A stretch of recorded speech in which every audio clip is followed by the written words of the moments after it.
দুদেশের মাঝে কাঁটাতারের বেড়া আছে, কিন্তু কাঁটাতারের দুপাশের মানুষগুলো ভালোভাবে জানেন ভারত আর বাংলাদেশ একই মায়ের দুই সন্তান। ব্রিটিশদের চক্রান্তে স্বাধীনতার সময় দেশ ভাগ করা হয়েছিল। অবশ্য এই বীজ পোতা হয়েছিল বহু বছর আগে। 1905 সালে 16 অক্টোবর বাংলাকে বিভক্ত করেছিল লর্ড কার্জন। সে বছর কবিগুরু রবীন্দ্রনাথ ঠাকুর বঙ্গভঙ্গ রোধ করার প্রস্তাবকারকদের জন্য এক মর্মস্পর্শী গান লিখেছিলেন, আমার সোনার বাংলা আমি তোমায় ভালোবাসি। বহু বছর পর 1972 সালে গানটি বাংলাদেশের জাতীয় সঙ্গীত হিসেবে গৃহীত হয়। 1905 সাল হোক কিংবা 1947, সাধারণ মানুষ কখনোই দেশ ভাগ চায়নি। দুদেশের ইতিহাস, ভাষা, সংস্কৃতি এবং সংস্কৃতির প্রতি আবেগের অনেক মিল রয়েছে। দুদেশের মধ্যে রয়েছে সাংস্কৃতিক, সামাজিক এবং অর্থনৈতিক সম্পর্ক। গোটা বিশ্ব ভারত এবং বাংলাদেশকে মিত্র দেশ হিসেবেই জানে। তাহলে একাংশ বাংলাদেশি নাগরিকদের আজ কেন হঠাৎ এত ভারত বিদ্বেষ? আজ থেকে মাত্র 4 বছর আগে করোনা কালের পর দুদেশের বাণিজ্যিক সম্পর্কে গভীরতা এসেছে, আর দুদেশের মধ্যে সাংস্কৃতিক সম্পর্ক তো চিরকাল গভীর ছিল। বাণিজ্য, চিকিৎসা, উচ্চশিক্ষা, খেলাধুলা কিংবা ভ্রমণের জন্য বাংলাদেশের নাগরিকরা ভারতে আসে। অন্যদিকে বহু ভারতীয় ব্যবসা বাণিজ্য বা কর্মসূত্রে বাংলাদেশে যান। তাহলে আজ কেন সম্পর্কে এ ধরনের ফাটল লক্ষ্য করা যাচ্ছে? সামাজিক মাধ্যমে এক অংশের বাংলাদেশি নাগরিকরা কেন ভারতের প্রতি বিষ উগরে দিচ্ছে? কেউ কেউ ভারতের পণ্য বয়কটের ডাক দিচ্ছে, কেউ ভারত ভাঙার হুমকি দিচ্ছে। এই আবেগ, এই আক্রোশ কি শুধুই অভিমান, না এর পেছনে গভীর কোনো ষড়যন্ত্র আছে? চলুন আলোচনা করে দেখা যাক। নমস্কার, আমি দীপেন আর আপনারা দেখছেন নিউজ ভ্যানগার্ড। সামাজিক মাধ্যমে একাংশ বাংলাদেশি নাগরিকদের উস্কানিমূলক আচরণ এবং দুদেশের সম্পর্কে তার প্রভাব নিয়ে আলোচনা করতে আজ আমার সাথে স্টুডিওতে রয়েছেন বিশিষ্ট বাম নেতৃত্ব মৃন্ময় চক্রবর্তী এবং বিশিষ্ট কংগ্রেস নেতৃত্ব মোহাম্মদ শাহজাহান ইসলাম। নমস্কার। দুজনকে স্বাগত আজকের অনুষ্ঠানে। মৃন্ময়দা, প্রথমে আপনার কাছে আসি। বাংলাদেশের একাংশ নাগরিকদের এই যে ভারত বিদ্বেষের কারণ হিসেবে আপনি কি দেখছেন? এটা কি সাম্প্রতিক কোনো ইস্যু, নাকি এর পেছনে গভীর কোনো ষড়যন্ত্র বা রহস্য আছে বলে মনে করেন? মানে এটা ধরুন, মানে বাংলাদেশের মধ্যে মানুষের যারা আছেন তাদের ভারতের বিরোধিতার একটা ইতিহাস আছে। এটা ভারতবর্ষ যখন স্বাধীন হয় 47 সাল থেকে প্রথম পর্যায়টা 47 থেকে 70-71, তারপরে 70-71 থেকে 2024 দুটো পর্যায়ে আমরা এটা দেখি যে একটা ভারতের বিরোধিতা করার একটা ঝোঁক ওই সময়ে এই দুটো পর্যায়ে ছিল। একটা ছিল আপনার সাধারণভাবে হয় ধরুন পাকিস্তান থেকে বাংলাদেশ তৈরি হওয়াটা কিন্তু ভারতের সাথে তাদের যুদ্ধ করতে হয়নি। আচ্ছা, যুদ্ধ করতে হয়েছিল পাকিস্তানের বিরুদ্ধে। একটা পাকিস্তান আরেকটা পাকিস্তানের বিরুদ্ধে যুদ্ধ করেছিল। সুতরাং ভারত সেক্ষেত্রে ভারত সেই ক্ষেত্রে তাদের ক্ষেত্রে প্রধান শক্তি হিসেবে সাহায্য করেছিল একদম সমস্ত দিক থেকে, লজিস্টিক সমস্ত দিক থেকে। এটা তারা কৃতজ্ঞতার সাথেই তারা স্বীকারও করেন। যারা এই বেশিরভাগ বাংলাদেশি নাগরিক যারা ক্যাম্পেইনটা করেন তারাও এটা করেন, করে তারা যেটা সংশোধন করেন, মানে সেটার সাথে যুক্ত করেন, সেটা হচ্ছে যে ভারত এই কাজটা করেছে ভারতের স্বার্থেই, এটা তারা বলেন। তো যাই হোক, এই যে একটা ধরেন একটা যে সমস্ত দিক থেকে ভারতের সাথে বাংলাদেশের একটা গুণগত পরিমাণগত সব দিক থেকে একটা পার্থক্য আছে। এটা কিন্তু একটা সাধারণ বলে হীনমন্যতা বলে, মানে ইনফেরিয়র কমপ্লেক্সিটি সেটা থাকে। এখন আমরা যদি দেখি যে মানে 71-72 পর থেকে ভারতবর্ষের সাথে বাংলাদেশের যে সম্পর্কটা, সেই সম্পর্কটা ক্রমাগতভাবে খারাপ হতে থাকে। আচ্ছা, প্রথম দিকে যে এরকম সম্পর্ক ছিল, ধরুন স্বাধীন হওয়ার পরে যে সম্পর্ক 47 থেকে 71 অবধি, স্বাধীন হওয়া পর্যন্ত একটা পর্যায়ে ছিল এন্টি পাকিস্তান, এন্টি ইন্ডিয়ান, মানে পাকিস্তানে যে মানে স্বৈরাচারী শাসন সেটা মানে সেটা ওয়েস্ট পাকিস্তানের বিরুদ্ধে, যেটা বাংলাদেশে ছিল, মানে তৎকালীন পূর্ব পাকিস্তান, টোটালি এটা হচ্ছিল পাকিস্তানি শাসনেই। পাকিস্তানি শাসনের সাথে ভারতের একটা দ্বন্দ্ব ছিল, ভারতের একটা ঝামেলা ছিল। তো স্বাভাবিক কারণে এন্টি ইন্ডিয়ান একটা সেন্টিমেন্ট আছে, কাজ করেছে। আবার এই এই pro Indian, pro Pakistan, anti Pakistan যে সেন্টিমেন্টটা, যে পিপলস যারা আছে, তারাই কিন্তু আপনার আন্দোলনের মাধ্যমে বাংলাদেশকে, মানে যেটাকে আমরা বলি যে একটা জাতি ভাষাকে সামনে রেখে একটা জাতি মানে তার আন্দোলনটা অধিকারটা অর্জন করলো, একটা স্বাধীন দেশ হিসেবে গঠিত হলো। একদম ভাষাটাই এখানে কিন্তু অন্য কোনো বিষয় ছিল না, শুধু ভাষাটা ছিল। ভাষার আধিপত্য, সংস্কৃতির আধিপত্য, এটা তাদের কাছে প্রধান ছিল। এটা আমরা মানতে পারি না, সেটার বিরোধিতা করেই এটা জাতীয়তাবাদী আন্দোলন এটা হয়েছিল। কিন্তু তার পরবর্তীতে ক্রমপর্যায়ে ভারতের যে সরকারগুলি ছিল, এই প্রত্যেকটা সরকারের সাথেই তাদের কোথাও কোথাও এটা অসন্তোষের মাত্রাটা বাড়তে থাকে। আচ্ছা, কারণ প্রধানত যে চারটি মানে দল, সাধারণভাবে এবারও আমরা দেখলাম, চারটা দলের মধ্যে আপনার ধরুন পলিটিক্যাল অর্গানাইজেশন হিসেবে দুটো রাজনৈতিক দল, আর দুটো হচ্ছে ধরুন ধর্মীয় সংগঠনের মানে তকমার মধ্যে তারা থাকে। তো স্বাভাবিক কারণে একটা ছিল ভারত সরকারের খুবই ঘনিষ্ঠ, আর একটা বিএনপি ছিল ভারত সরকারের সাথে একটা দূরত্ব বজায় রাখার সরকার, মানে রাজনৈতিক দল। স্বাভাবিক কারণে তারাও চায় যে ভারতের সাথে যাতে তারা সম্পর্কটা একটু মসৃণ রাখতে পারে, বিএনপিও তো সেটা চায়, কিন্তু সেটা শেষ পর্যন্ত সফলতার জায়গাতে যেতে পারে না। আর জামাত বা হেফাজত যেটা আছে, তারা তো এন্টি ভারত বিরোধী পজিশনটা তাদের আছেই, ধর্মীয় একটা ব্যাপার স্যাপার। তাহলে এখানে আমরা চারটে প্রধান দলের মধ্যে তিনটে কি আমরা ভারত বিরোধী দেখছি? তিনটে বলতে মানে একটা হচ্ছে পলিটিক্যাল পার্টি, পলিটিক্যাল পার্টিটা ধরুন একটা ব্যালেন্স, মানে বিএনপিটা ব্যালেন্স করার একটা চেষ্টা করে, কিন্তু শেষ চেষ্টাটা তাদের সফলতার জায়গাতে যেতে পারে না। কারণ ভারতের সাথে যদি তারা সম্পর্কটা স্বাভাবিক করতে না পারে, তাহলে দেশের মধ্যে যে রাজনৈতিক অস্থিরতাটা, সেটার শিকার তাদের মোকাবেলা করতে হয়, এটা তারা পারেন না। শেষ পর্যন্ত তাদেরকে এটা মানে মেনে নিতে হয় যে আমরা তাদের সাথে যাব না, ভারতের সাথে যাব না। কিন্তু অবজেক্টিভ কন্ডিশন যেতে হবে, ভারতের সাথে আপনাকে যেতে হবে, এটা হচ্ছে অবজেক্টিভ রাখতে হবে। আর হচ্ছে এই দিক থেকে এটা খুব গুরুত্বপূর্ণ, যখন আপনি মানে একটা রাজনৈতিক দল, যে রাজনৈতিক দলটা মনে করে মানে বিশ্বাস করে, সবাই হয়তো বিশ্বাস করে, সারা পৃথিবীর মানুষও বিশ্বাস করে যে বাংলাদেশ স্বাধীন হওয়ার পেছনে আওয়ামী লীগের অবদানটা সবচেয়ে বেশি, এটা সবাই মনে করে। আসলে বাংলাদেশের সমস্ত মানুষ যদি এই আন্দোলনের পক্ষে না থাকতো, তাহলে আওয়ামী লীগের পক্ষে এই কাজটা করা সম্ভব হতো না। মানুষ এইটা থেকে মুক্তি চেয়েছিল বলেই একটা রাজনৈতিক দল তাকে নেতৃত্ব দিয়েছিল, সেটা হচ্ছে ব্যাপার। আর বিএনপি তো পরে তৈরি হয়। তো সেদিক থেকে বলছি যে এটা ধরুন একটা ক্রমাগতভাবে ভারত সরকারের ইন্টারনাল কিছু কন্ডিশন, আভ্যন্তরীণ কিছু বিষয়, আবার বাংলাদেশের উপর তাদের যে হস্তক্ষেপ, বিভিন্ন বিষয়ের উপরে তাদের যে নীতি, আমরা আসবো মানে বাংলাদেশের পররাষ্ট্র নীতি বা না, আমি পররাষ্ট্র নীতি বলছি না, আমি বলছি এই সমস্ত বিষয়গুলিও আপনার এটাকে গতি দিয়েছে ভারত বিরোধী পজিশন নেওয়ার ক্ষেত্রে। বিভিন্ন ধরনের ঘটনা, বিভিন্ন ধরনের ঘটনা। এখন ধরুন আপনি এটাও বলতে পারেন যে আপনারা যেটা সোশ্যাল মিডিয়া বললেন, বা সোশ্যাল মিডিয়া বাদ দেন, এটা যদি আমরা দেখি যে একটা ইদানিংকালে যেটা শুরু হয়েছে, ইন্ডিয়ান ভারতের দ্রব্য বর্জন করা, যে যিনি দিয়েছিলেন উনিও একটা গণপরিষদের ডাকুসুর মানে পূর্বতন ভিপি নুরুল হক নূর, উনি এই স্লোগানটা দিয়েছিলেন। বিএনপির একজন লোক লিডার এই স্লোগানটা সমর্থন করেছিলেন। তো সেদিক থেকে যদি দেখা যায়, কিন্তু চেম্বার অফ কমার্স, বাংলাদেশের চেম্বার অফ কমার্স এটা টোটালি রিজেক্ট করেছেন, একদম এটা টোটালি রিজেক্ট করেছে। এটা ইম্পসিবল, পলিটিক্যাল পার্টি কি ধরনের স্লোগান দেবে সেটা হচ্ছে অন্য ব্যাপার, কিন্তু ভারতবর্ষের সাথে সরকার সেটা কি বিবেচনা করে সেটা হচ্ছে, আর মানুষ কি দ্রব্য বয়কট করে নিত।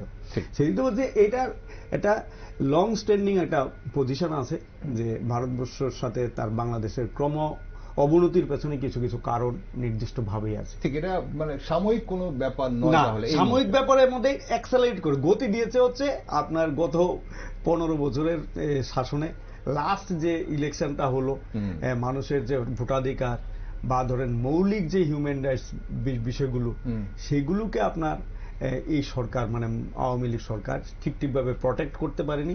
আর এই যে আওয়ামী লীগের সরকারের যে ব্যর্থতাটাকে ভারত সরকার সাপোর্ট করেছে স্ট্রংলি। এই যে এটা হচ্ছে মূল গ্রিভেন্স ইদানিংকালে, যে ভারত পশ্চিম বাংলাদেশের নির্বাচন এবং হিউম্যান রাইটস ভায়োলেশন মৌলিক। আসছি আপনার কাছে আবার। শাহজাহান রয়েছে এই মুহূর্তে আমাদের সঙ্গে, আর বিশিষ্ট কংগ্রেস নেতৃত্ব শাহজাহান নিজেও কিন্তু সামাজিক মাধ্যমে খুব অ্যাক্টিভ থাকে। শাহজাহান, বাংলাদেশের পুরো ঘটনাই আপনারা দেখেছেন, আপনি সেটা সামাজিক মাধ্যমে হোক বা সংবাদ মাধ্যমে হোক। এখন বর্তমানে যেভাবে সামাজিক মাধ্যমে একটা আক্রোশ দেখা যাচ্ছে, বা কিছু বাংলাদেশি, একাংশ বাংলাদেশি নাগরিক আমরা বলবো, আমরা সবাইকে এই একই শ্রেণীতে রাখবো না, যেভাবে বিষ উগড়ে দিচ্ছে, তার পেছনে এই যে যেটা মিনময়দা বলছেন, আপনি একই ব্যাপারে সহমত পোষণ করছেন, আপনি কোনো কিছু এটার সঙ্গে অ্যাড করবেন বা কোনো জায়গায় আপনি সহমত না? না, দেখুন, আজকের এই টক শোতে যারা এসেছেন সকলকে আমার পক্ষ থেকে শুভেচ্ছা জানাচ্ছি। আচ্ছা, এমন একটি বিষয় নিয়ে আমরা কথা বলতে আসলাম আপনাদের এখানে, মানে হয়তোবা আমরা কোনোদিনও ভাবিনি যে ভারত এবং বাংলাদেশকে কেন্দ্র করে আজকে এমন একটা পর্যায়ে আমরা আলোচনা করতে আসব। দেখুন, মিনময়দা যে কথাটা বলছিল এটা নিশ্চয় তার বাস্তবে মিল আছে। এই যে আজকে হঠাৎ করে ভারত বিদ্বেষী স্লোগান, ভারত বিদ্বেষী বক্তব্য রাখা বাংলাদেশের একাংশ সামাজিক মাধ্যমে তা উঠে এসেছে। আমরা যদি দেখি বাংলাদেশের সঙ্গে ভারতবর্ষের যে সম্পর্কটা, এটা দীর্ঘ বহু বছরের, বহু দশকের। এই বাংলাদেশের মানুষকে মুক্তি দেওয়ার জন্য পাকিস্তানিদের হাত থেকে, এটা আমরা জানি পৃথিবীতে কোনো একটি রাষ্ট্র যদি স্বাধীনতা অর্জন করে, একটাই রাষ্ট্র যেখানে রক্ত জড়িয়েছেন শুধু ভাষা এবং সংস্কৃতির জন্য, সেটা বাংলাদেশ। সেখানে আমরা তাদেরকে আমরা সহযোগিতা করেছিলাম এবং আমরা তাদের পাশে ছিলাম। গোটা দেশ বা দেশের সরকার তৎকালীন সময় বাংলাদেশকে যে পরিমাণে সহযোগিতা করেছিল, তার থেকে বেশি সহযোগিতা করেছিল আমার ত্রিপুরা রাজ্য। সেই 70-এর দশকে প্রায় 15 লক্ষ সেই দিন বাংলাদেশের বাঙালিদেরকে আমরা ত্রিপুরায় আশ্রয় দিয়েছিলাম। কারণ ওই যে আপনি বললেন প্রথম দিকে যে তাদের সঙ্গে ভাষার মিল, সংস্কৃতির মিল, তাদের মানে কাঁটাতারের বেড়া থাকলেও আমাদের এই যে মানুষের সঙ্গে যে এখনো অনেকের পরিবারের অনেক সদস্য সেখানে আছেন, কিন্তু হঠাৎ করে বাংলাদেশের সঙ্গে আমাদের এমন কি হলো যে গত কয়েক মাসের মধ্যে বাংলাদেশের মানুষ আমাদের বিরুদ্ধে বক্তব্য দিতে শুরু করলো। সেটা সামাজিক মাধ্যমেই হোক, বিভিন্ন মিডিয়াতে আমরা দেখেছি সেই বক্তব্যগুলো উঠে এসেছে। তার জন্য দায়ী কার? শুধু বাংলাদেশ সরকারের বা বাংলাদেশের জনগণের? না, আমাদের রাষ্ট্রেরও আছে। কারণ আমরা যদি মনে করি ভারতের সঙ্গে বাংলাদেশের একটা দীর্ঘদিনের সম্পর্ক, সেখানে ভারত ছিল, ভারতের সঙ্গে বাংলাদেশের আমাদের একটা বন্ধুত্বপূর্ণ, আমরা বলতাম যে ছোট ভাই বড় ভাই, এই ধরনেরই তো আমরা বক্তব্য রাখতাম। সেই জায়গাতে দাঁড়িয়ে কোথাও না কোথাও গত 10 বছর ধরে আমাদের দেশের যে বৈদেশিক যে সিস্টেম বা আমরা যে বিদেশ নীতি, ফরেন পলিসি, সেই ফরেন পলিসি কোথাও না কোথাও আমাদের দেশে সেটা বাংলাদেশের সঙ্গে একটা মাঝখানে একটা রেখা টেনে দিয়েছে। কারণ বর্তমান যে সরকার, এই সরকারের গত 10 বছরে গোটা ভারতবর্ষের আপনি উত্তর, দক্ষিণ, পূর্ব, পশ্চিম যে রাষ্ট্রের কথাই আপনি বলুন, শুধু বাংলাদেশকে নিয়ে আজকে আমরা আলোচনা করতে বসছি এখানে, আমাদের সঙ্গে তো এই ভারত বিদ্বেষী বক্তব্য, মনোভাব, এটা শুধু তো বাংলাদেশ দিচ্ছে না, শ্রীলঙ্কা দিচ্ছে, নেপাল দিচ্ছে, মায়ানমার দিচ্ছে, মালদ্বীপ দিচ্ছে। আজকে বাংলাদেশেরটা সামাজিক মাধ্যমে উঠে এসেছে কেন? সেটা বাংলা ভাষায় কথা বলে। আমাদের প্রত্যেকের সঙ্গে বাংলাদেশের কোনো না কোনো মানুষের সামাজিক মাধ্যমে আমাদের একটা যোগাযোগ আছে। সেখানে তারা বাংলা ভাষায় যখন স্লোগান দিচ্ছে, ভারত বিদ্বেষী বক্তব্য রাখছে, এগুলো সামাজিক মাধ্যমে উঠে এসছে।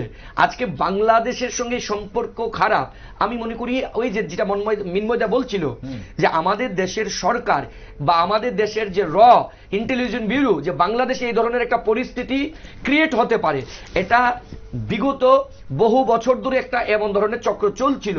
সেই দেশের সরকারের যে মানবতা বিরোধী আচরণ, সেই দেশের মানুষের গণতান্ত্রিক যে অধিকার, যেইভাবে সে দেশের একটি সরকার বা একটা রাষ্ট্রের প্রধান যেভাবে মানুষের সে অধিকার হরণ করছিল, মানবতা বিরোধী কাজ চলছিল, সেখানে বাংলাদেশের মানুষের মধ্যে একটা আস্তে আস্তে সেখানে মানুষের মধ্যে একটা ওই যে নিউক্লিয়ার ডিভাইসের মতন হতে হচ্ছিল।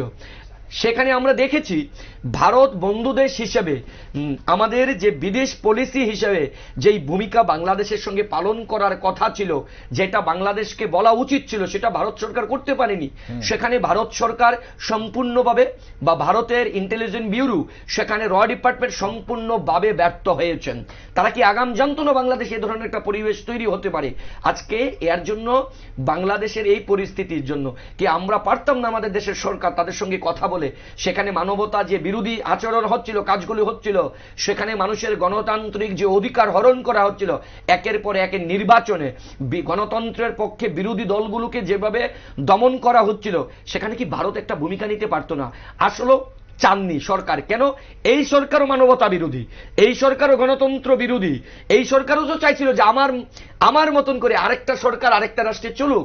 কারণ কার সঙ্গে কোন রাষ্ট্রের সঙ্গে ভারতবর্ষের সম্পর্ক কেমন হবে তাতে এই বর্তমান সরকারের কি যায় আসে, উনার শুধু ক্ষমতা চাই। আজকে বিশ্বগুরু কোথায়? আজকে 56 ইঞ্চির প্রধানমন্ত্রী কোথায়? তিনি কেন এই চাপটা তিনি বাংলাদেশ সরকারকে, যখন বাংলাদেশে যখন নির্বাচন হচ্ছিল না, সেখানে কোনোভাবেই বিরোধীদেরকে নির্বাচনে প্রতিদ্বন্দ্বিতা করতে দেওয়া হচ্ছিল না, মানবতা বিরোধী আচরণ হচ্ছিল, তখন বিভিন্ন পৃথিবীর রাষ্ট্রের আমরা দেখেছি সেখানে বাংলাদেশের উপর একটা চাপ সৃষ্টি করার চেষ্টা চলছিল। সেই জায়গাতে ভারত, আমাদের দেশের সরকার, তারা নিরপেক্ষ ভূমিকা নিয়েছেন, বিরোধিতাও করেননি, তারা পক্ষেও বলেননি, তারা নিশ্চুপ ছিলেন। এই কারণে আজকে ওই যে আপনি বললেন একাংশ, সমস্ত বাংলাদেশের জনগণকে আমরা দায়ী করতে পারি না ভারত বিদ্বেষীর জন্য। একাংশ একটা ভারত বিদ্বেষী স্লোগান দিচ্ছেন। তারা কারা? এই বৈষম্য বিরোধী ছাত্র আন্দোলনে যারা ডাক দিয়েছিলেন, ওই মানবতা বিরোধী গণতন্ত্র বিরোধী সরকারের বিরুদ্ধে, ওই ছাত্র বৈষম্য ছাত্র আন্দোলনে যারা নেতৃত্ব দিচ্ছেন বা যারা এদের সঙ্গে জড়িয়ে গিয়েছেন, এদেরকে একটা ভুল বার্তা দিচ্ছেন যে ভারত মানেই আমাদেরকে আগ্রাসী মনোভাব নিয়ে শাসন করছেন, ভারত আমাদের প্রতি অধিকার খাটাচ্ছেন। না, ভারত কখনো বাংলাদেশের প্রতি অধিকার খাটায়নি। ভারত অথচ এই বাংলাদেশকে সহযোগিতা করেছে পাকিস্তানিদের হাত থেকে। আজকে আমরা কি দেখলাম? আমাদের বিদেশি যে ফরেন পলিসি কি ছিল, পাকিস্তান এবং চাইনাকে কখনোই একসঙ্গে আসতে দেওয়া যাবে না। আমাদের সম্পর্ক শুধু আজকে বাংলাদেশের সঙ্গে খারাপ না, আজকে নেপাল হিন্দু রাষ্ট্র, এরা পর্যন্ত আমাদের সঙ্গে যুদ্ধ করতে চাইছেন। মালদ্বীপ, মরিশিয়াস, মায়ানমার, শ্রীলঙ্কা, একে একে চাইনা, পাকিস্তান তাদেরকে আমাদের বিরুদ্ধে একটা ষড়যন্ত্র করে একটা পরিবেশ তৈরি করে রেখেছেন যাতে ভারতকে কিভাবে দুর্বল করা যায়। সেই জায়গাতে এখানে ভারতের যে প্রতিবেশী, যেটা মৃন্ময়দা বলছিলেন যে ভারতের প্রতিবেশীর সঙ্গে যদি ভারতের এই ধরনের সম্পর্ক হয়ে থাকে যেভাবে আপনি ব্যাখ্যা করছেন, ব্যাপারটা কি ভারত এই মুহূর্তে বিগত কয়েক বছরে বা কয়েক দশরে ভারত যেভাবে এগিয়ে যাচ্ছে, আমাদের আশপাশের দেশগুলো যেভাবে অর্থনীতি যেভাবে পিছিয়ে পড়ছে, সেটা কি তার সঙ্গে একটা তুলনা হয় না? সেটা কি শুধু ভারতবর্ষের সঙ্গে সম্পর্ক খারাপ এভাবে আমরা দেখছি?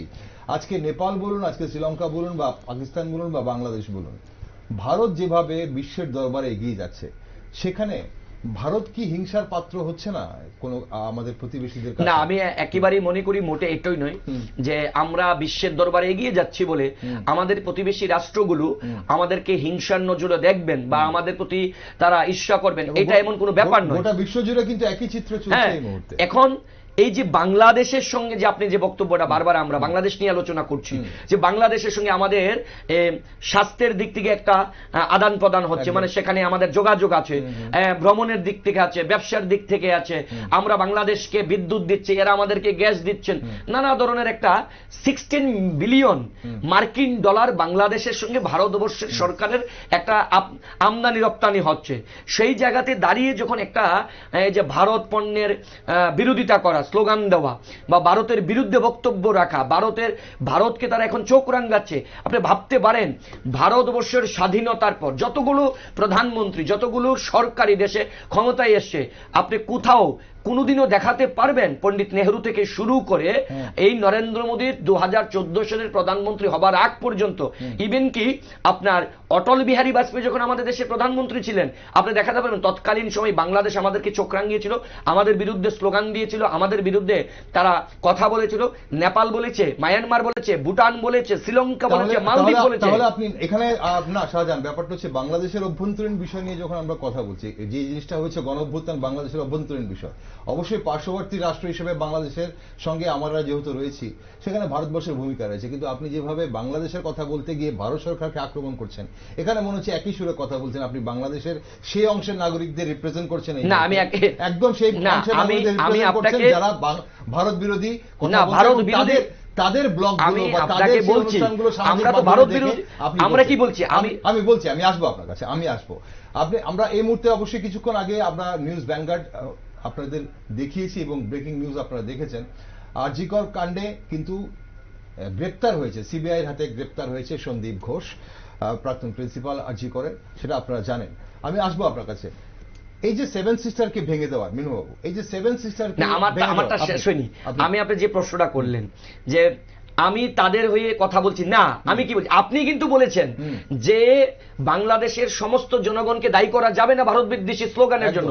এই ভারতের সঙ্গে বাংলাদেশের যে একটা সুমধুর সম্পর্ক, গভীর নিবিড় সম্পর্ক ছিল, আজকে কেন এই ভারত বিদ্বেষী স্লোগান, তার জন্য দায়ী কি আমি, আপনি, ভারতবর্ষের জনগণ, বাংলাদেশের সমস্ত জনগণ? না, এই যে ভারতের সঙ্গে, যে ভারতের বিরুদ্ধে যে একটা চক্র ষড়যন্ত্র সেখানে কাজ করছে, সেখানে আমাদের দেশের সরকার, বর্তমান সরকারের কি ভূমিকা, সেই দেশের সরকারের সঙ্গে কি কথা বলেছেন, বর্তমান যারা বাংলাদেশের সরকার পরিচালনা করছেন, যে উপদেষ্টা ডক্টর ইউনূস, তিনি উনার সঙ্গে বর্তমানে বাংলাদেশের বর্তমান যিনি ডক্টর ইউনূস, যিনি উপদেষ্টা, উনার সঙ্গে বর্তমান সরকার, আমাদের দেশের প্রধানমন্ত্রী, এই যে ভারত বিদ্বেষী স্লোগান চলছে, ভারতের পণ্যের বিরুদ্ধে তারা বয়কটের ডাক দিয়েছেন, ভারতকে তারা যে হুমকি দিচ্ছেন, আমাদের দেশের প্রধানমন্ত্রী বা আমাদের দেশের সরকার কেন বাংলাদেশকে এই নিয়ে কথা বলতে পারছেন না?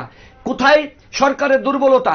আজকে শাহজাহান, যেটা সামাজিক মাধ্যমে কোনো একজন ব্যক্তি বা কোনো একজন ব্লগার বা কোনো একজন ইউটিউব বা ফেসবুক ইনফ্লুয়েন্সার, সামাজিক মাধ্যমের ইনফ্লুয়েন্সার যদি কোনো ধরনের বক্তব্য রাখেন, তার বিষয়ে কি আমাদের দেশের পররাষ্ট্রমন্ত্রী বা আমাদের দেশের প্রধানমন্ত্রী না, ব্যাপারটা নিয়ে আমরা চিন্তিত হবার, অবশ্যই আমাদের সম্পর্ক নিয়ে আমরা চিন্তিত, কিন্তু সে জায়গায় দেশের কূটনৈতিক সম্পর্ক। আপনি ব্লগারদের কথা কেন বলছেন? আপনি যারা সোশ্যাল মিডিয়াতে যারা বিভিন্ন কন্টেন্ট ক্রিয়েট করেন, বাংলাদেশের বর্তমান যিনি উপদেষ্টা ডক্টর ইউনূস, তিনি হুমকি দিচ্ছেন সেভেন সিস্টারকে নিয়ে।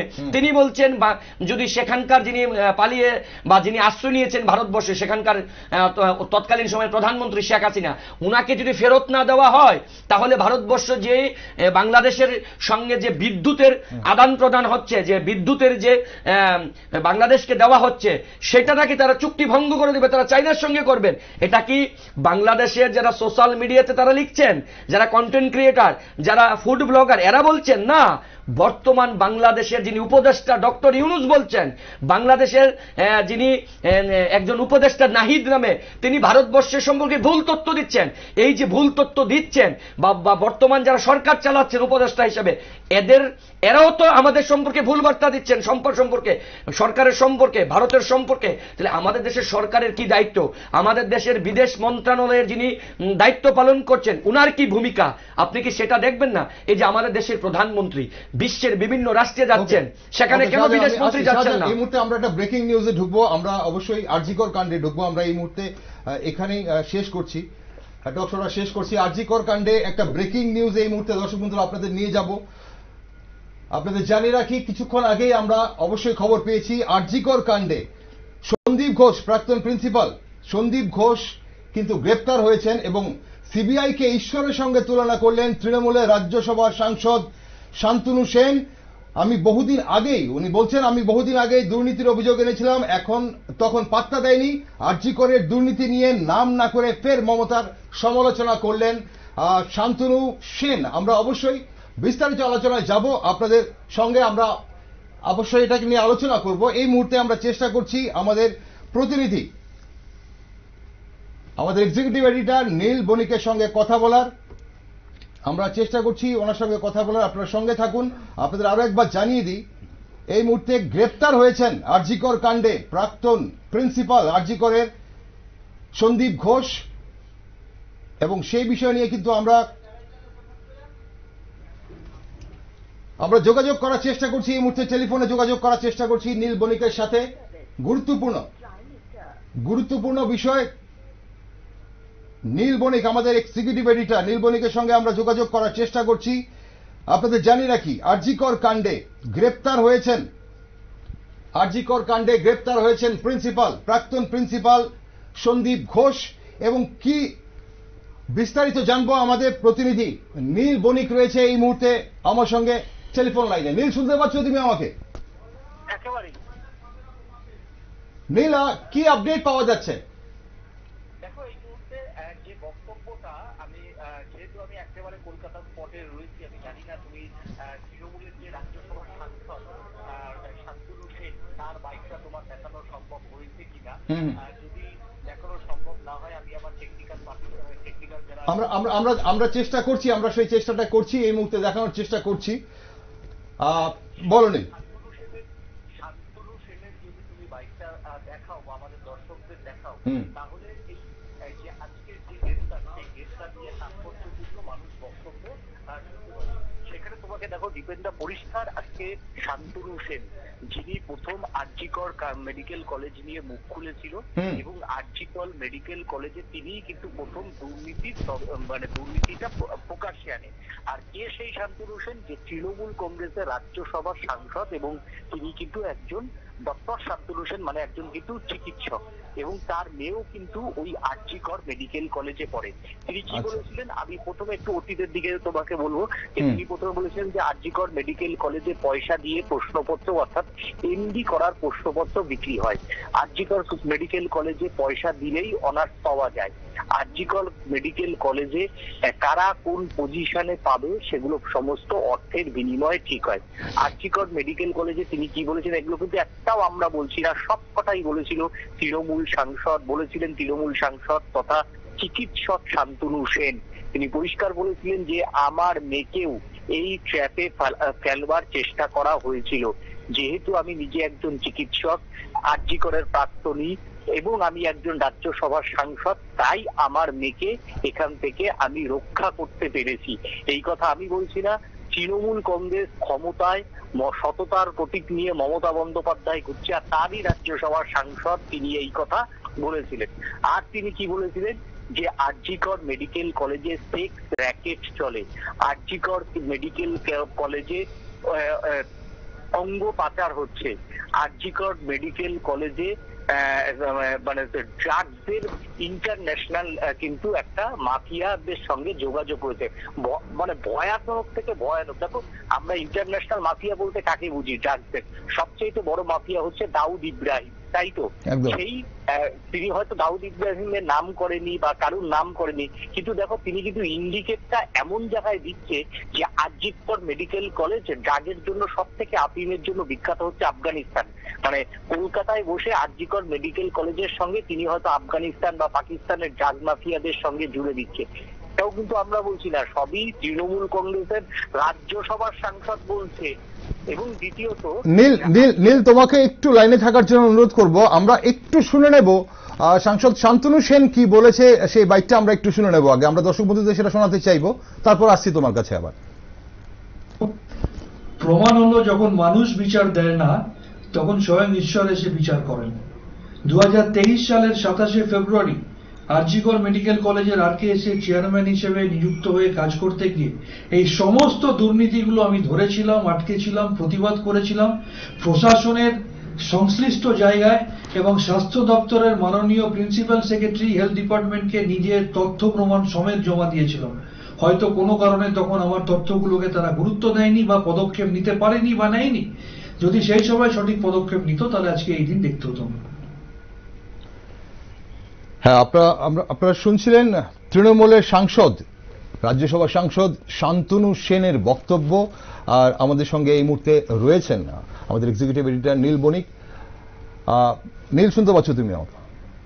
একেবারে। দেখো, আরজিকর মেডিকেল কলেজে শান্তনু সেন গ্রেপ্তার হওয়ার পরে যে ছবি আমরা পাঠিয়েছি, দেখো ছেলে জুনিয়র ডাক্তাররা কিন্তু ইতিমধ্যেই উল্লাস করছে। সেই ছবিও হয়তো এতক্ষণে আমাদের স্ক্রিনে দর্শকরা দেখতে পাচ্ছেন।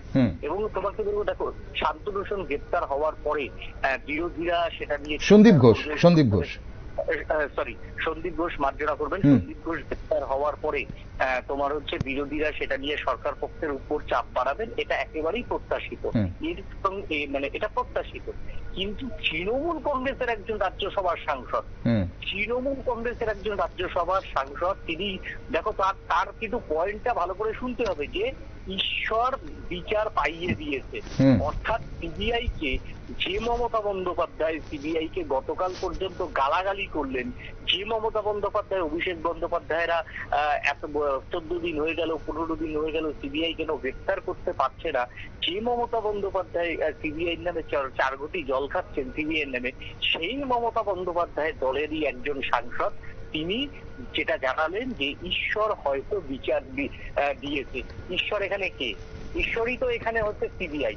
অর্থাৎ কোথাও একটা তৃণমূল কংগ্রেস এবং মমতা বন্দ্যোপাধ্যায়ের যে লাইন, রাজনীতির লাইন বা সিবিআই সম্পর্কে তাদের যে পলিটিক্যাল এজেন্ডা, সেইটাকে 100% সরে গিয়ে ওকে নীল, এই মুহূর্তে যা আমরা দেখতে পাচ্ছি শান্তনু সেনের এই ধরনের বক্তব্য এবং সন্দীপ ঘোষকে গ্রেপ্তার করার পর কি মনে হয় আজ থেকে পশ্চিমবঙ্গের রাজনীতি কোন দিকে মোড় নিতে পারে? এখানে যেহেতু এই ব্যাপারটা নিয়ে রাজনীতি জড়িয়ে গেছে আমরা অনেক আগে থেকে দেখছি, কিন্তু সেখানে বিরোধী দল এক জায়গায় ছিল, কিন্তু আজ যখন তৃণমূল সাংসদ এই ধরনের বক্তব্য রাখলেন এবং সন্দীপ ঘোষ গ্রেপ্তার হলেন, সেখানে কতটা অস্বস্তিতে মমতা সরকার?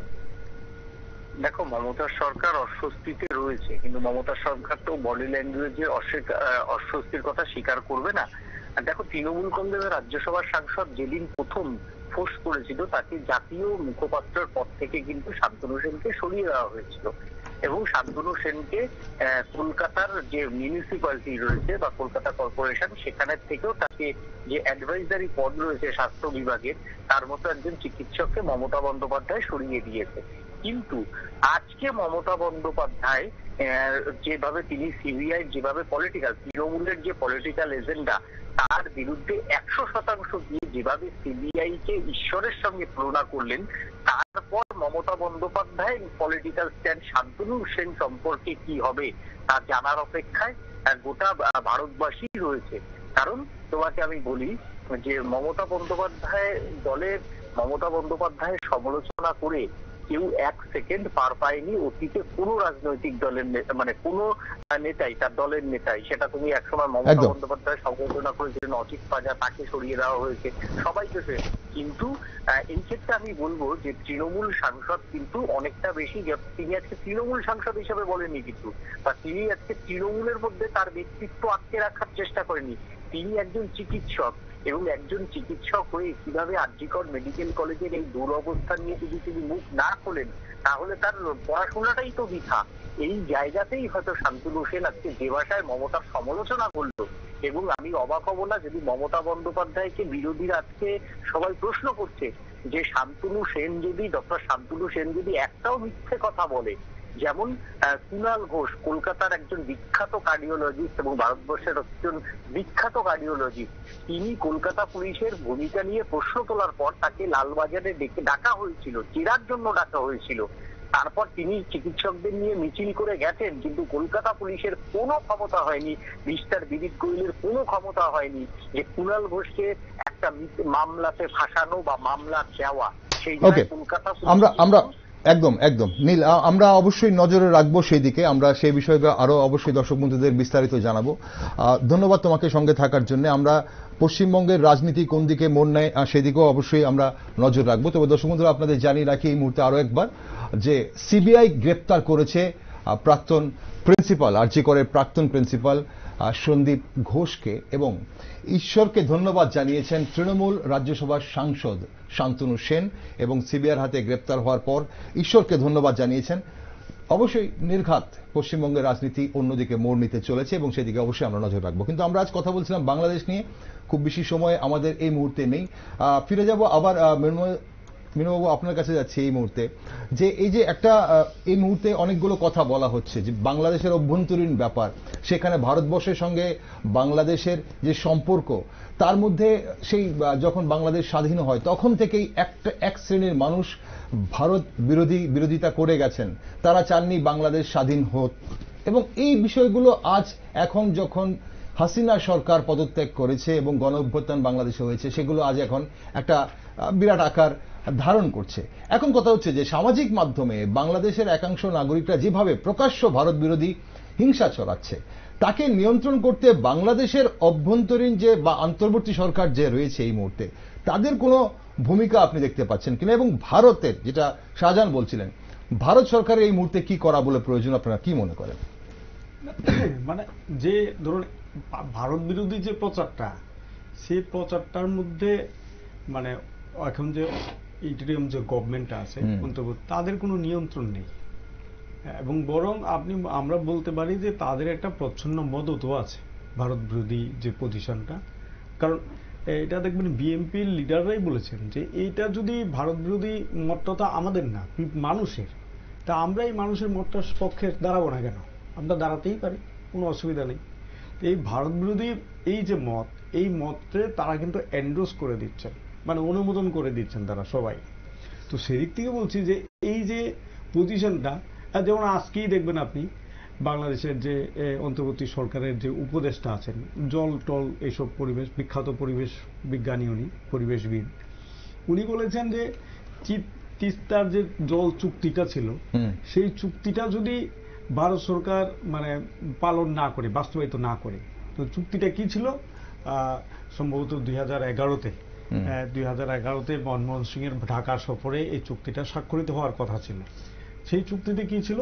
37.5 মানে ভাগের জল মানে শুখা মরশুমে ডিসেম্বর টু এপ্রিল এই সময় বাংলাদেশকে দেওয়ার, কিন্তু সেটা হয়নি।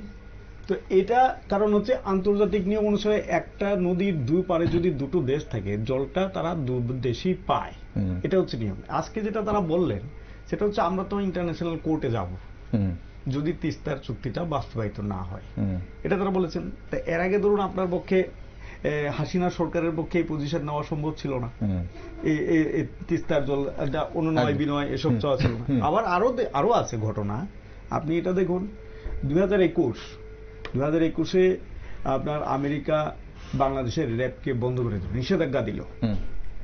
এই নিষেধাজ্ঞা কিন্তু এ যাবৎকালে মানে বাংলাদেশের আওয়ামী লীগ গভর্নমেন্টের পক্ষে এই যাবৎকালে সর্ববৃহৎ নিষেধাজ্ঞা। এর আগে কখনো বাংলাদেশের উপরে আন্তর্জাতিক নিষেধাজ্ঞা আসেনি। তো এই যে নিষেধাজ্ঞাটা দিতে পারলো, সেটা তো ভারত সরকারের একটা ব্যর্থতার জায়গা। ভারত সরকারই তো সমস্ত কিছু দেখশুন করে। এবার এটাও আপনি দেখবেন যে আমরা ভারত সরকার যেটা বলেন যে আমরা বাংলাদেশের মধ্যে চীনের প্রভাব বিস্তার হচ্ছে, চীনের সবচেয়ে বেশি হচ্ছে, জামাতের হচ্ছে জামাতটা হচ্ছে ধর্মের দিক থেকে, চীনের হচ্ছে বাজার দখল। আর এই দিক থেকে বাজার না, মানে কৌশল রণনীতিগত ভাবে যদি বাংলাদেশে চীন ঢুকে তাহলে ভারতের নিরাপত্তার ক্ষেত্রে বিপদ, এদিক থেকে তারা বলতে। এটা হচ্ছে যুক্তরাষ্ট্রের যে ইন্দো ইউএস যে স্ট্র্যাটেজিক বিষয় আছে সেটার সাথে এটা লিঙ্ক থাকে, যুক্ত আছে। তো সেই দিক থেকে আপনি দেখবেন যে ভারত সরকারের এমন কিছু পজিশন, যেমন ধরুন ভারত সরকারের তারা যে বিষয়টি এখন সবচেয়ে বেশি প্রধান, যেমন 54টা নদীর যে চুক্তি, জল চুক্তি, এটা একটা মেজর পয়েন্ট, এটা তাদের কাছে আছে, এটা বাতিল করতে হবে। আপনি দেখবেন এই যে অলাভজনক আদানির পাওয়ার প্ল্যান্ট, পাওয়ারটা সাপ্লাই করতে হবে। এর পাওয়ার স্টেশনটা হচ্ছে ঝাড়খণ্ডে গুন্ডাতে, আর সেটা 1000 মানে কিলোওয়াট পাওয়ার, মানে অলাভজনক ভাবে বাংলাদেশকে কিনতে হবে, সব সময় কিনে দিতে হবে। কথা বলছেন না? আপনি দেখুন চট্টগ্রাম মোংলা বন্দর তারা ব্যবহার করলো ভারতবর্ষের মধ্য দিয়ে, আপনি বাংলাদেশের মধ্য দিয়ে আপনি ট্রানজিট নিলেন, কিন্তু বাংলাদেশকে ভারতের মধ্য দিয়ে ট্রানজিট দিলেন না। বাংলাদেশ তো ভারতের কোন জায়গায় ট্রানজিট নিতে পারে না, কিন্তু বাংলাদেশের মধ্য দিয়ে ভারত ট্রানজিট নিতে পারে, যেটা আমরা ব্যবহার করে কলকাতা বা অন্য জায়গায় যেতে পারি। ঠিক আছে? এখন দেখুন যে ইন্ডাস্ট্রির ক্ষেত্র আপনি যা কিছু দেখুন, আপনি সমস্ত জায়গার ক্ষেত্রেই, সমস্ত বিষয়ের ক্ষেত্রে বাংলাদেশের এমন কোনো জিনিস নাই যেটা ইন্ডিয়ান না। বাংলাদেশ ভারত থেকে সবচেয়ে প্রধান যেটা আমদানি করে, সবচেয়ে প্রধান এক এবং একমাত্র যদি কোয়া যায়, সেটা হচ্ছে তুলা। একমাত্র ভারতের কাছ থেকে, মানে ভারত যেখানে বিদেশে বিনিয়োগ করে, ভারতের যে বিনিয়োগটা সেটাও কতটুকু, মিনিমাম পার্সেন্টেজ। কিছুদিন আগেও তো এটা 65 কোটি মতো ছিল, $65,000 মতন ছিল। এটা তো বেশি না, ওই যেটা হচ্ছে 16 পয়েন্ট সামথিং এটা ছিল ডলার। এটা কিন্তু ইদানিং কমেছে, এটা হচ্ছে 2 বছর আগের হিসাব, এটা কিন্তু কমে আসছে 16.1 থেকে এটা কমে আসছে, এবছর এটা কমে আছে।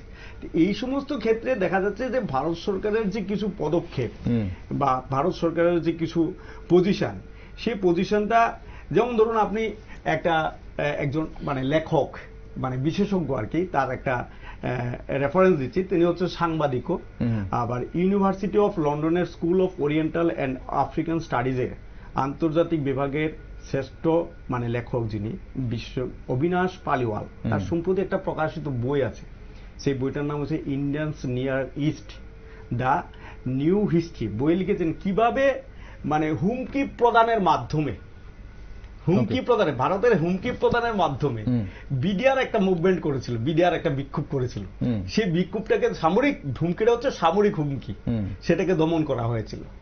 এটা তারা লিখছেন কিন্তু। আচ্ছা, কথা বলতে এটি হচ্ছে কি মানে ধরুন ভারত সরকারের যে ফরেন পলিসি, সেই ফরেন পলিসিটা যদি আপনারা যারা সাংবাদিক বা ভারত সরকারের ফরেন পলিসি কি মানে এই সরকারের আমূল পরিবর্তন হয়ে গেছে বাংলাদেশের? আমি কিন্তু প্রথম দিকে বলছি 47 থেকে 71, 72, আবার 72 থেকে 2024। এটা আমি বারবার বলেছি যে এটা ক্রমাগতভাবে মানে অবনতির দিকে গেছে, ক্রমাগতভাবে। আমাদের অনুষ্ঠানের সময় একদম শেষ মুহূর্তে চলে এসেছে অনুষ্ঠানের সময়। ক্রমাগতভাবে যে পরিস্থিতি এখন এই মুহূর্তে আমরা দেখছি বাংলাদেশে, এখন দেখুন দুটো দেশের সরকারের যে স্ট্যান্ড দুটো দেশের, এখন বাংলাদেশে এটা মনে রাখেন যে একটা সরকারের যখন আপনি দেখুন ইউনূস যখন ডক্টর ইউনূস যখন একটা দায়িত্ব নিল, তখন উনি যখন এসেই কিন্তু প্রথম সাংবাদিকদের সাথে কথা বলাতে বলতে ভারতের আমি এই পজিশনটা সাপোর্ট করি না। কোন পজিশনটা বলছি? এটা বাংলাদেশের ইন্টারনাল ম্যাটার। এটা কিন্তু সবাই বলে, এটা কি করে হয়? এটা তো হতে পারে না, এটা একটা সিরিয়াস ম্যাটার, আপনাকে সিরিয়াসলি দেখা দরকার। এটা ইন্টারনাল ম্যাটার বলে দেওয়া সম্ভব না। মানে ঘাটতিটা কোথায়? ঘাটতিটা হচ্ছে এই জায়গা যে আপনি যখন আপনার সম্পর্কে আরেকটা রাষ্ট্রপ্রধান যখন এটা বলে যে আমি ওনার কাছ থেকে ভারত একটা দলের সাথে সম্পর্ক করবে না, ভারত বাংলাদেশের মানুষের সাথে সম্পর্কটা করবে। রিলেশনটা কার সাথে হবে? বাংলাদেশের মানুষের সাথে হবে। বা একটা পলিটিক্যাল পার্টির সাথে তো আপনার নাও হতে পারে, পলিটিক্যাল পার্টিটা নাও থাকতে পারে। পলিটিক্যাল পার্টিটা যদি করাপ্টেড হয়, অটোক্রেটিক হয়, আপনি কি পার্টিটার পক্ষে দাঁড়াবেন না, পিপলস পক্ষে। ভারতের সম্পর্ক থাকবে বাংলাদেশের। এটা হচ্ছে বাংলাদেশের মানুষের চাওয়া। আর আমরা কিন্তু কখনই বাংলাদেশের মানুষ আমাদের ইন্ডিয়ানদের যে আপনার সমালোচনা করে তারা যে আমার একটা ব্যক্তিগত মানে পার্সোনাল, এটা বলা ঠিক কি ঠিক নেই সেটা আমি জানি না, কিন্তু আমার একটা প্রকৃত অভিজ্ঞতা আছে আজ থেকে 10-15 বছর আগে। একটা বাংলাদেশের আপনার প্রেস ক্লাব, ঢাকার যে প্রেস ক্লাব, না আমার অনুষ্ঠানের সময় ফুরিয়ে গেছে, এক মিনিট। এই প্রেস ক্লাবে কিছু বিদ্যুৎজনের সাথে ইন্টারাকশনের একটা সুযোগ হয়েছিল। আমি শ্রোতা ছিলাম, মানে অংশগ্রহণকারী, বলারও সুযোগ ছিল। আমি দেখলাম আজ থেকে আপনার 14-15 বছর আগেও মানে ভারত সম্পর্কে তাদের একটা তীব্র মানে ঘৃণাই কোয়া যায়। আমি তো মানে আমরা সাধারণভাবে